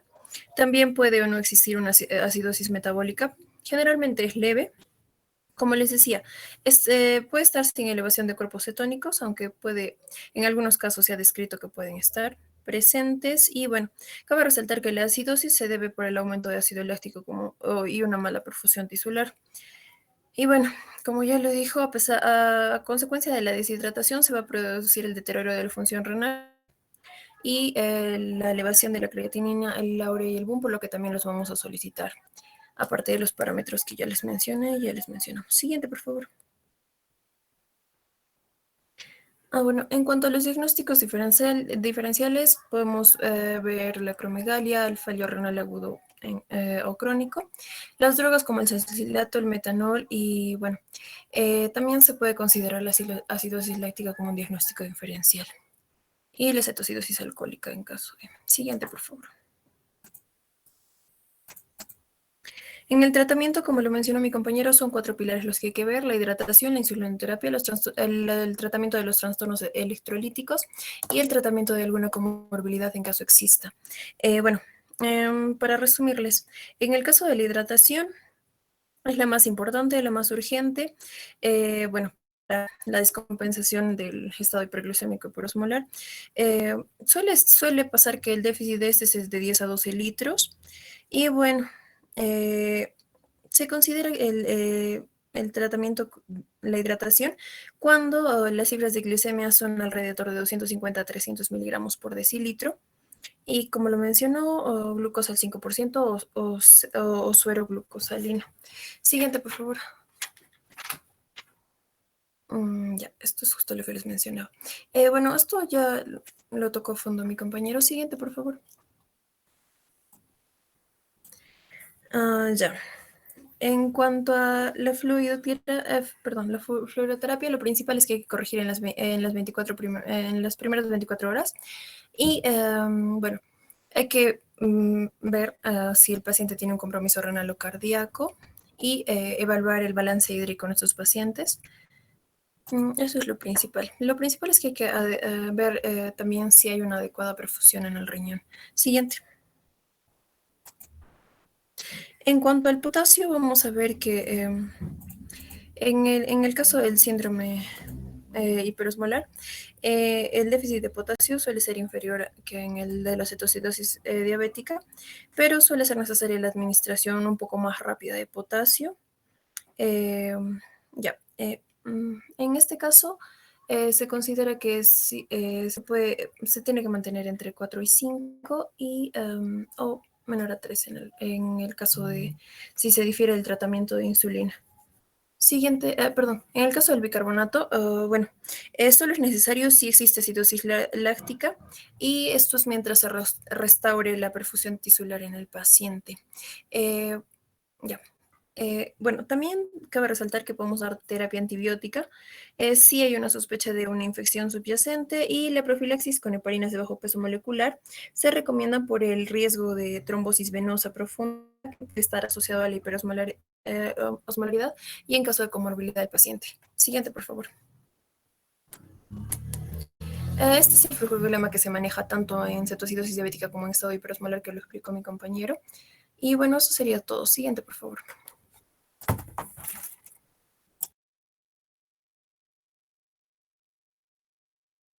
¿Ya se acabó?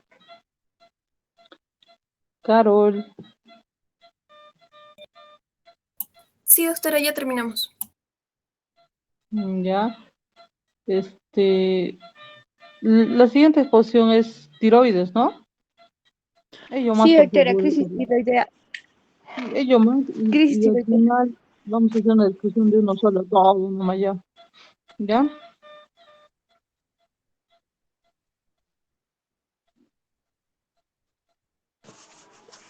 Chicos, el grupo de crisis tiroidea, por favor.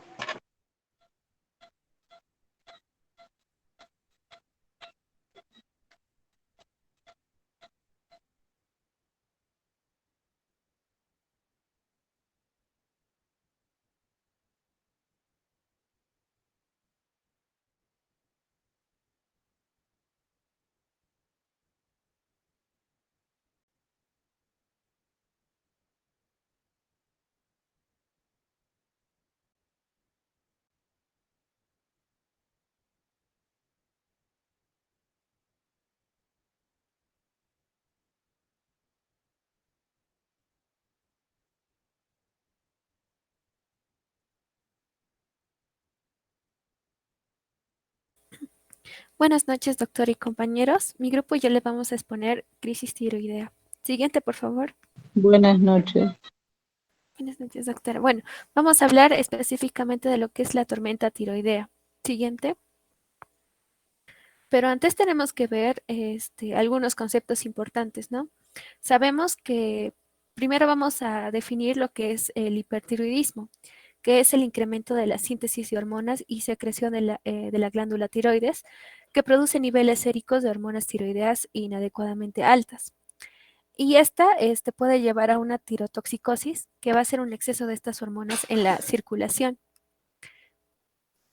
Entonces, va a ver, si esta se complica, puede causar una tormenta tiroidea, que va a ser la máxima expresión de esta tirotoxicosis, la cual va a representar una emergencia endocrina rara, pero potencialmente mortal, del 1 al 2% de los pacientes que tienen tirotoxicosis, que van a desarrollar algún episodio de tormenta tiroidea en toda su vida. Esta situación va a desencadenar una disfunción de múltiples órganos, tales como, y va a presentar síntomas tales como la taquicardia, la fiebre, alteraciones gastrointestinales, cardiovasculares o del sistema nervioso central. La tasa de mortalidad va a variar del 8 al 25%, y en muchos casos se va a desarrollar por un hipertiroidismo no tratado, teniendo el antecedente de una enfermedad de Graves, un adenoma tóxico o un bocio multinodular, también por omisión del tratamiento o también como consecuencia de un evento agudo, ¿no? Anterior, como por ejemplo una cirugía tiroidea o no tiroidea, traumas, el parto, algunas infecciones o un aporte agudo de yodo. Siguiente.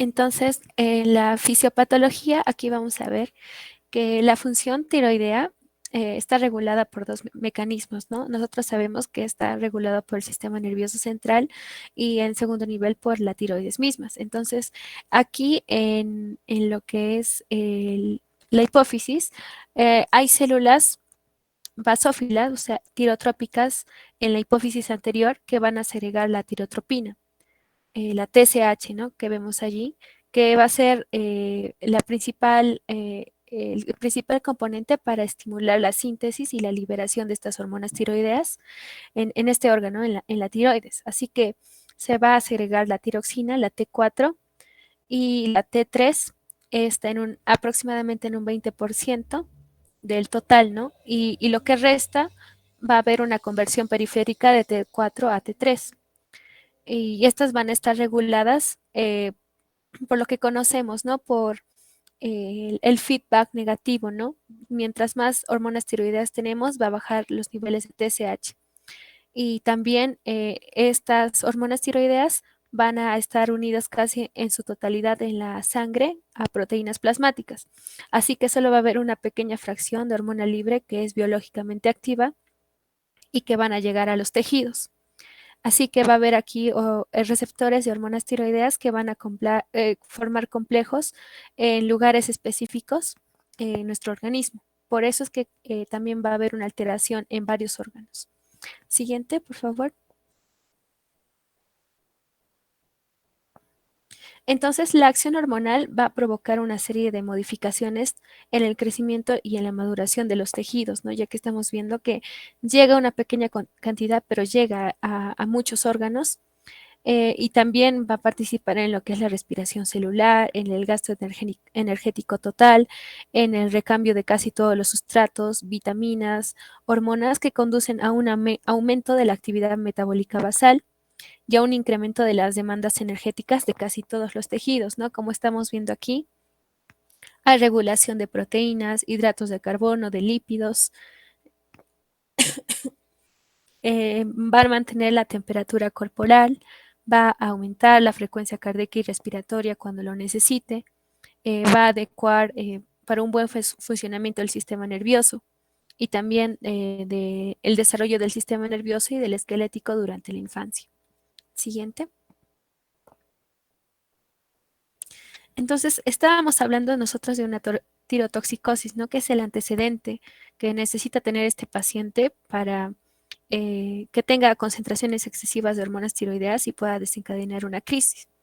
Esta raramente aparece por una liberación excesiva de TSH eh, o en relación a tumores hipoficiarios o con una resistencia hipoficiaria a la hormona tiroidea.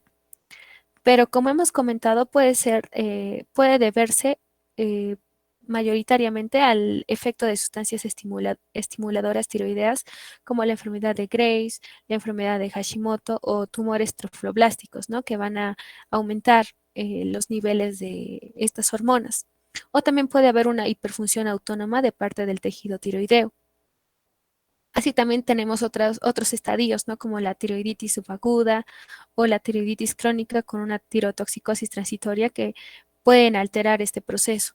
O también niveles excesivos de hormonas producidas fuera de la tiroides, como en las tirotoxicosis facticias o en presencia de un tejido tiroideo ectópico, ¿no? Como vemos en la imagen, procesos inflamatorios, sobre todo, ¿no? De aquellas personas que presentan el hipertiroidismo.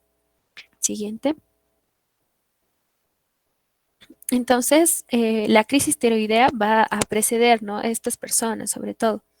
Esta crisis va a ser rara, como ya le hemos mencionado. Antes aparecía en pacientes posoperados, ¿no? De los pacientes con tirotoxicosis o por una preparación de la cirugía inadecuada. Pero actualmente ya no, porque el paciente tiene que estar eutiroideo, o sea, con los niveles normales para ingresar a la cirugía. Actualmente aparece ante una retirada del tratamiento antitiroideo de forma brusca, al uso terapéutico del yodo 131 o la cirugía de pacientes con tirotoxicosis, ¿no? Que les digo que antes se veía más porque no se les preparaba bien a los pacientes, ¿no? Esta crisis tirotóxica, muchos de sus síntomas van a depender de la hiperactividad del sistema nervioso simpático, ya que las hormonas tiroideas están en una pequeña fracción controladas, ¿no? Por el sistema adrenérgico, tanto inhibidores como excitadores. Entonces, hay una facilitación de la respuesta adrenérgica que viene dado por el incremento del número de receptores beta adrenérgicos en los órganos diana, como por ejemplo en el miocardio, lo que conduce a una hipersensibilidad, inclusive ante niveles normales de catecolaminas. Y este hecho mismo viene apoyado porque después vamos a ver en el tratamiento que se utilizan los beta bloqueadores para el control de los síntomas de las crisis. Y en esta crisis tiroidea va a haber factores desencadenantes, ¿no? Casi siempre este paciente va a ser portador de una enfermedad de Graves, ¿no? Que es particularmente el hipertiroidismo lo que lo caracteriza, y menos frecuente un bocio multinodular o adenomas tóxicos. Los más frecuentes también son las infecciones y las cirugías, ya sea de la tiroides o extratiroideas, ¿no? Acá podemos ver en esta tablita que las infecciones, las cirugías, el abandono del tratamiento, el tratamiento con radioyodo, la administración de fármacos con yodo, personas que se ponen contrastes radiológicos que puedan tener yodo o la amiodarona, ¿no? Porque pueden causar una toxicidad. También la ingesta de hormonas tiroideas, ingestas de simpaticomiméticos por la acción beta-adrenérgica que hemos mencionado, otros procesos intercurrentes, ¿no? Que estamos viendo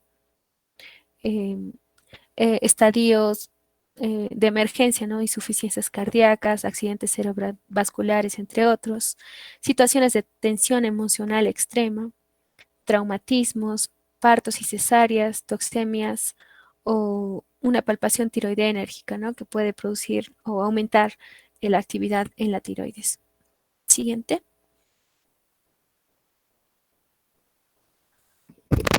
Buenas tardes, compañeros. Buenas tardes, doctora. Voy a continuar con la exposición. Voy a hablar sobre características clínicas de la crisis tiroidea. Bueno, vamos a tener en cuenta algo muy importante, que para estos pacientes que van a tener el diagnóstico de hipertiroidismo, estos pueden no estar tratados o que realmente no estén cumpliendo adecuadamente con lo que es el tratamiento, o sea, un insuficiente tratamiento del hipertiroidismo.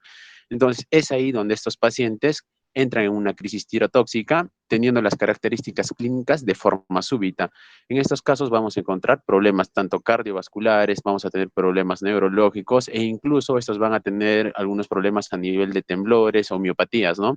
Bueno, acá vamos a tener algo muy importante que es la triada de estos pacientes con crisis tirotóxica, que va a ser hiperemia, taquicardia y alteración de lo que es del estado mental, ¿no? Con agitación severa.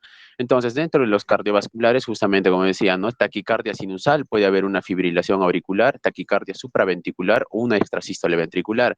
A la misma vez, en estos pacientes puede existir lo que es una hipertensión sistólica, que es muy importante tomar lo que es la presión, y un agravamiento, ¿no? Lo que es una insuficiencia cardíaca previa. Si el paciente tiene hipertiroidismo y a la misma vez tiene insuficiencia cardíaca, estos podrían complicar, ¿no? Lo que es la insuficiencia o una cardiopatía isquémica subyacente que pueda tener el paciente. Siguiente, por favor. Entonces, dentro del cuadro clínico, de lo que es la parte neurológica, vamos a tener que el paciente puede llegar, si este no es tratado de una manera oportuna, puede llegar al estupor o el coma, ¿no? Por lo tanto, el paciente ¿con qué llega? Llega con una agitación, llega con delirio y una psicosis franca. Y a la misma vez, este paciente podría presentar lo que es una debilidad generalizada, miopatía proximal, ¿no? Y temblor fino de las partes distales, de las zonas sacras, ¿no? De los miembros, mioclonías y lo que viene a ser una hiperreflexia, que es muy característico. Y a la misma vez, estos pacientes presentan lo que es una labilidad emocional, ¿no? O insomnio, suele existir lo que es una intolerancia al calor, hiperhidrosis, manifestaciones digestivas. Estos pacientes pueden tener lo que es náuseas, vómitos y a la misma vez diarrea, ¿no? E incluso pueden llegar a tener lo que es una disfunción hepatocelular en el cual el paciente se va a mostrar histérico y a la misma vez con un abdomen agudo, ¿no? Siguiente, por favor. Entonces, ¿qué es lo que se va a encontrar en estos pacientes cuando se va a hacer la exploración física? Justamente, ¿no? Si el paciente tiene lo que son problemas a nivel cardiovascular, se tomará lo que es un electrocardiograma y podremos observar que este paciente podría estar teniendo una taquicardia sinusal, podría estar teniendo una fibrilación auricular o, como dije, una taquicardia supraventricular o una extrasístole ventricular. Entonces, es muy importante tener en cuenta, tomar un electrocardiograma al ingreso del paciente. Puede tener lo que es hipertermia y puede llegar incluso una fiebre de 41 grados centígrados, el cual el paciente puede llegar a convulsionar, perdón. A la misma vez podemos observar que el paciente tiene lo que es la piel roja, está húmeda y a veces con signos, ¿no? De deshidratación. Entonces, hay algunos hallazgos que relacionados con la enfermedad tiroidea, vamos a tener que el paciente, digamos que pueda tener lo que es la presencia del bocio y que esta no ha sido tratada y a la misma vez con soplo o la auscultación, puede tener una oftalmopatía, ¿no? Como es una retracción palpebral, un exoftalmos, como ya conocemos, o un edema periorbitrario. A la misma vez, en cuanto a lo que es la parte dérmica, podemos encontrar lo que es la dermopatía, ¿no? El paciente puede estar con mixedema o una enfermedad de Graves. Entonces, hay que tener en cuenta en la exploración física siempre tanto lo que es la parte cardiovascular, la temperatura y hacer lo que es una inspección adecuada de del cuello, ¿no? Siguiente, por favor. Entonces, para continuar con el laboratorio, en estos pacientes se suele encontrar niveles disminuidos de TSH y niveles elevados de T4 y de T3 libres. Entonces, también adicionalmente se puede encontrar hiperglucemia, hipercalcemia leve, alteraciones de la función hepática, leucocitosis o leucopenia. Vamos a ver también que este perfil tiroideo a veces no nos permite diferenciar entre aquellos pacientes que presenten una tormenta tiroidea en sí. Así que como estamos frente a una emergencia, siguiente por favor. Como nos encontramos frente a una emergencia, lo más importante es que nos basemos en la sintomatología del paciente, que como ya lo mencionaron, es hipertermia, una disfunción cardiovascular y una alteración del nivel de la conciencia. Además, nos podemos ayudar con la escala de Burchi y Wartowski, que lo veremos en la siguiente diapositiva. Y de todas formas va a ser necesario encontrar el factor precipitante o que está causando, ¿no? esta crisis. Siguiente, por favor. Entonces aquí tenemos la escala de Burchi-Wartowski, que nos va a ayudar a ver la severidad de la clínica. Tenemos a diferentes criterios, evalúa la temperatura, le va a dar puntajes, ¿no? De una temperatura entre 37.2 a 37.7 le pone una puntuación de 5. Así sucesivamente, por ejemplo, una temperatura mayor a 40 grados, la puntuación subiría a 30 puntos. Igual en la disfunción gastrointestinal hepática, si esta va a estar ausente, le da 0 puntos, si esta es moderada, 10 puntos, y si esta es severa con ictericia, le da una puntuación de 20. Igual para la disfunción del sistema nervioso central, si esta está ausente, 0 puntos, si es leve, 10 puntos, moderada, 20 puntos, y severa, que a veces a llegar a coma, se le da 30 puntos. Igual para la disfunción cardiovascular, de 100 a 109 latidos por minuto le da 5 puntos, así sucesivamente hasta mayor a 140 latidos por minuto le da 25 puntos. Igual para la insuficiencia cardíaca congestiva, si este está ausente 0 puntos, si es leve 5 puntos, moderada 10 puntos y severa 20 puntos. Si va a estar ausente la fibrilación auricular 0 puntos y si está presente 10 puntos y si se encuentra el evento precipitante se le daría 10 puntos. Se hace una sumatoria y si encontramos más de 45 puntos estaríamos frente a una tormenta tiroidea probable. Si se encuentra entre 25 a 44 puntos, estaríamos frente a un riesgo de tormenta tiroidea. Y si este es menos de 25 puntos, estaríamos frente a una tormenta tiroidea improbable. Siguiente, por favor.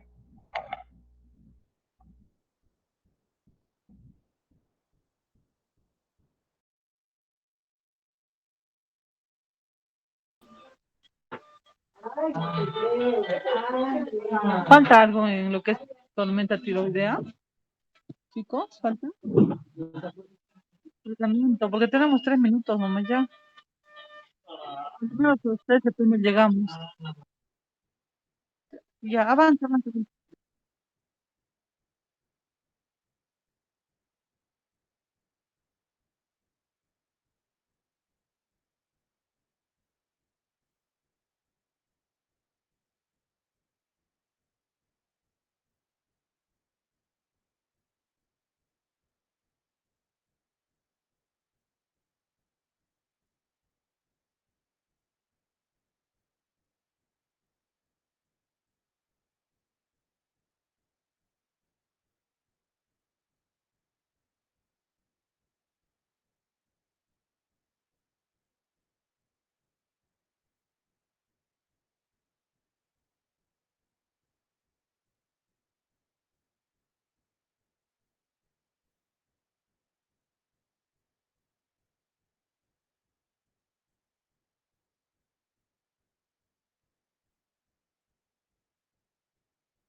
Doctora, disculpe que le interrumpa. Disculpa, compañera. Doctorita, es que tenemos clases a las 7. El doctor ya nos va a llamar, lista.